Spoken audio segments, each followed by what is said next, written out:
I want to title this video, Brainwashed, Too Racially Sensitive.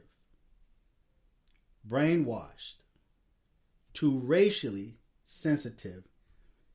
It is so interesting sitting back watching how brainwashed the average American citizen is, especially from the so-called black community. But before I get started, I want to play a clip from when Trump was speaking at the Black Conservative Federation. I listened to the whole speech, and I found nothing he said to be offensive.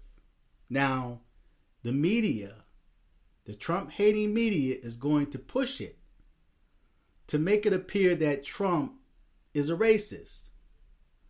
And more than likely, they're only going to play a very small clip, not really giving any type of insight or understanding of where he was coming from. He was cracking a joke.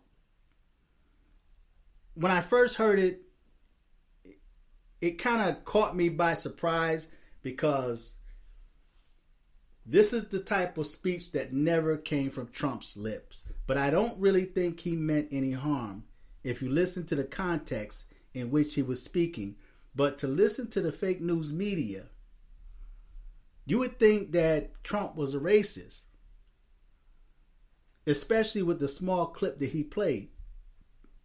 Now, before I get started, I want to play that clip, and I want you guys to listen for yourself. He was cracking a joke. Even the black people that were there that he was speaking to laughed. No one took offense to that but the media. And the moment I heard that, I knew that they were going to blow it way out of proportion, because they do not want Trump to be president. They do not want Trump to have the black vote. This is what this is all about. And my question is, even if Trump meant that in a racial way, which I strongly believe that this was a joke. He didn't mean it to come out the way it did. But even if he did, if you look at the condition that you are in today, are you willing to sacrifice your freedom? Are you willing to sacrifice your children? Are you willing to sacrifice your loved one, family member, or even yourself living homeless in the street? Because it's clearly evident that Biden or the Democrat Party has done nothing for you, especially the so-called black Americans. Black Americans have been begging for reparations for the longest. And Biden intentionally ignored you. And now he's spending trillions of dollars giving it to foreigners, giving it to Ukraine, helping out China, the enemies of America.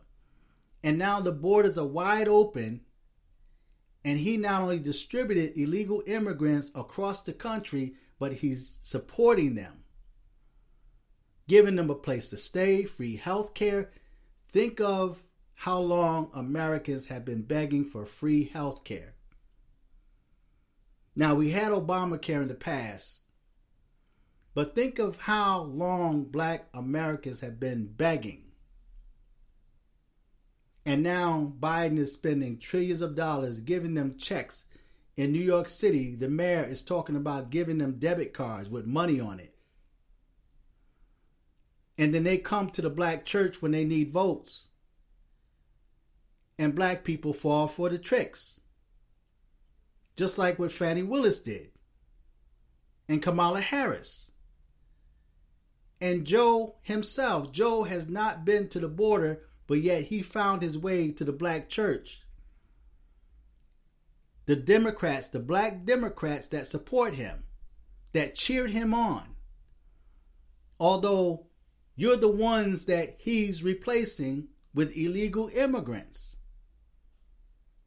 But I want you to listen to what Trump said. And I'm going to play it back just a little bit because I know the media is not going to play this much of it. Listen to what Trump said for yourself. Yes, but I did. I endorsed a few people that weren't very grateful. But the one thing, when I gave pardons to people, every single person, I mean, I've never seen, when they see me, they cry. It's such an incredible power of the president. And people that I felt were unfairly convicted of something, or maybe it was too long. We had a woman, a wonderful woman. We all know who that is. I won't even mention names. She was given 50 years in jail. 50. She served 22, 23. And she had like 25 years left. I said, for what? And today it would be, they wouldn't, it would be a reprimand, what she did. And it was so sad to see that. I let her out. I let a lot of people out, a lot of great people. But I've never had anybody with a pardon. The endorsements, mostly good, but 10% of them just really are not very appreciative. I wish I had them to do again. I would never give them. I'll tell you that much right now. The hell with those people. But when I pardon somebody, I've never had anybody get out and said, oh, I don't like him. I never liked him. I'd like to run against him. I'd like to do. They see me and they literally start to cry. People with records and people that had some big problems, and they're cleaner than anybody else in the room. When you give a pardon, they're expunged of everything. They're the cleanest people. I often say, this guy who had a rough life is cleaner than anybody else in the room. All dilettantes, right? They say the cleanest. But it's something that I really appreciate. So we appreciate some of the people that I gave pardons to are in this room, and we all know who you are. I know who you are, and it was my honor. It was my honor. A man who I really like, and he's a hell of a pastor, I can tell you that, Pastor Mark Burns. Mark, where are you? Where's Mark Burns? He's a great guy. Good. These lights are so bright in my eyes that I can't see too many people out there. But I can only see the black ones. I can't see any white ones, you see. That's how far I've come. That's how far I've come.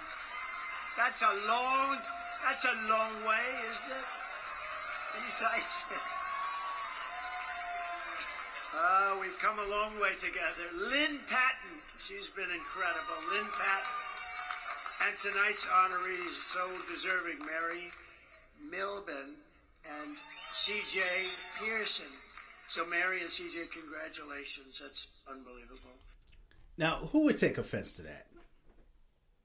Honestly, who would really take offense to what he said? Now, they didn't talk about when he said that he can't see the white ones. Now, I remember growing up, and I was born in 1960. I was born at a time when racism was real. What they call racism now is not racism at all.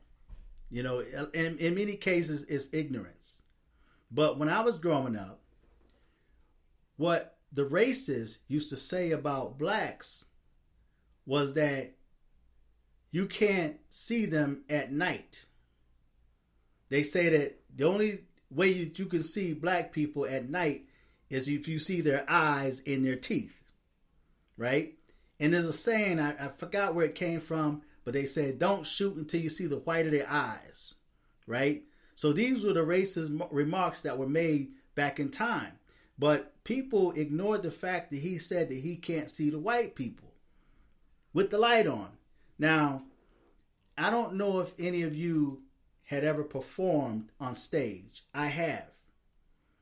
I have performed on stage doing concerts in many places.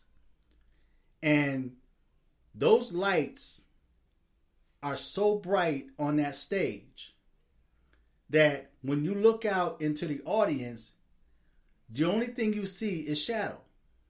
You really can't see the people in the audience because the lights are so bright.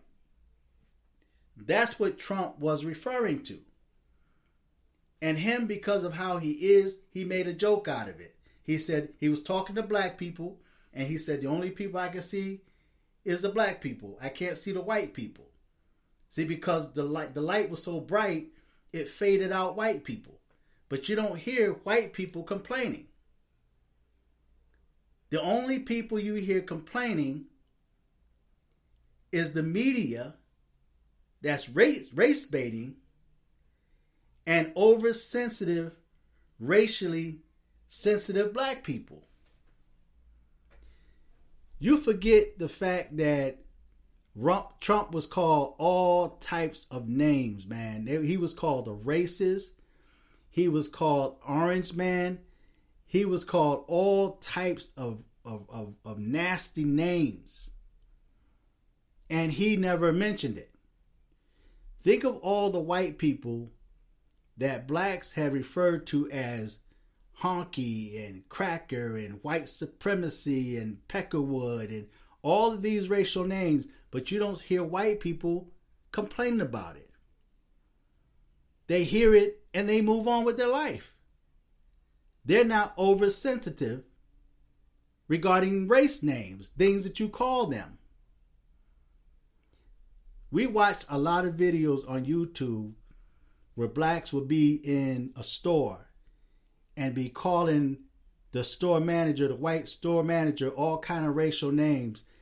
They calling white women that's angry a Karen. That's a racial thing. You're calling a white woman a Karen. Oh, she's a Karen. Right? So think of all the racial names that black people had called white people. And white people don't complain about it. Think of the racial names that Asians were called by black people. And Asians aren't complaining about it. Think of the names that you call Africans. On the internet, on YouTube, you have black women and now black men referring to other black men as Dusty. Think of all the racial names that black people call each other. All the black on black violence. And you wonder why black Americans are still on the bottom. And what's so mind-blowing to me is that people are now suffering. People are paying $2,000 a month and more for an apartment. I remember when apartments were like $265. And I remember when they were $365. I never, not one time ever remembered an apartment being $2,000. Unless, of course, you lived in New York City in certain areas. Right? But think of the amount of money that people are paying for rent. People can't even buy food. When you go to the store, I just came from Walmart. And a bag of candy for Easter that would normally cost you like $1.50 is now like $12.99. The gas prices are off the chain. And this is all from the Biden administration. And the Democrats aren't thinking about Americans, not just black Americans, but they're not thinking about Americans. Their focus is on the illegal immigrants that's crossing the border illegally. You have these illegal immigrants, and black Americans think about it. And this is the way that they're manipulating your mind. This is how they brainwashed you.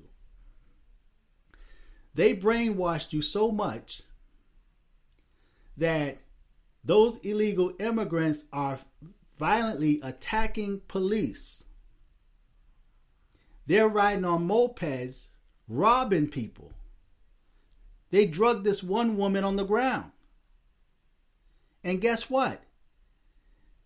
They arrested them and let them go. The police, a couple of times in New York City, got beat down, just laid and took the beatings.